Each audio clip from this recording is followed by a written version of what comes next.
आप लोग जलते हैं। किससे जलते हैं? ऐसी जिंदगी अकेले फुटबॉल देखना पड़े? नहीं चाहिए, बिल्कुल नहीं जलते हैं। ऐसा जीवन बिल्कुल भी नहीं चाहिए। हम सिर्फ इस देश के जिम्मेदार विपक्ष होने के नाते जो आपने बताया था, जो आपके द्वारा कही गई बातें थी, उसी से जुड़ा हुआ कुछ सवाल पूछ रहे हैं। हमने नहीं कहा था, आपने ही कहा था।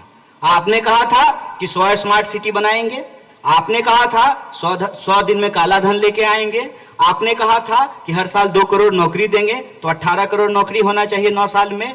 आपने कहा था किसानों की आमदनी दुगनी कर देंगे, आपने कहा था महंगाई कम कर देंगे, आपने कहा था कि महिलाओं के ऊपर अत्याचार कम हो जाएगा, आपने कहा था कि इस देश के भीतर जो भी रहने वाले लोग हैं सबको साथ लेकर के चलेंगे और अच्छा दिन आएगा। ये तमाम वादे आपके द्वारा किए गए थे, और आज आप अपने अचीवमेंट के रूप में जो चीजें गिना रहे हैं उसमें एक भी यह बात नहीं कही जा रही है। स्वयं प्रधानमंत्री ने इन बातों को बोलना बंद कर दिया है। आपने देखा होगा कर्नाटक के चुनाव में भाजपा ने रोजी रोटी, कपड़ा, मकान, शिक्षा, स्वास्थ्य, सड़क, बिजली, पानी पे चुनाव नहीं लड़ा। आपने हिमाचल का चुनाव देखा होगा, भाजपा में रोजी रोटी, कपड़ा, मकान पे चुनाव नहीं लड़ा।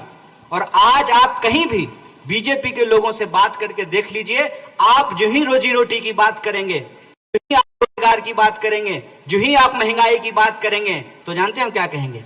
तो महंगाई कम करना प्रधानमंत्री का काम है, रोजगार देना प्रधानमंत्री का काम है। तो रोजगार देना प्रधानमंत्री का काम नहीं है तो बिजली के खंभे का उद्घाटन करना भी प्रधानमंत्री का काम नहीं है, वो काम विद्युत मंत्री का है।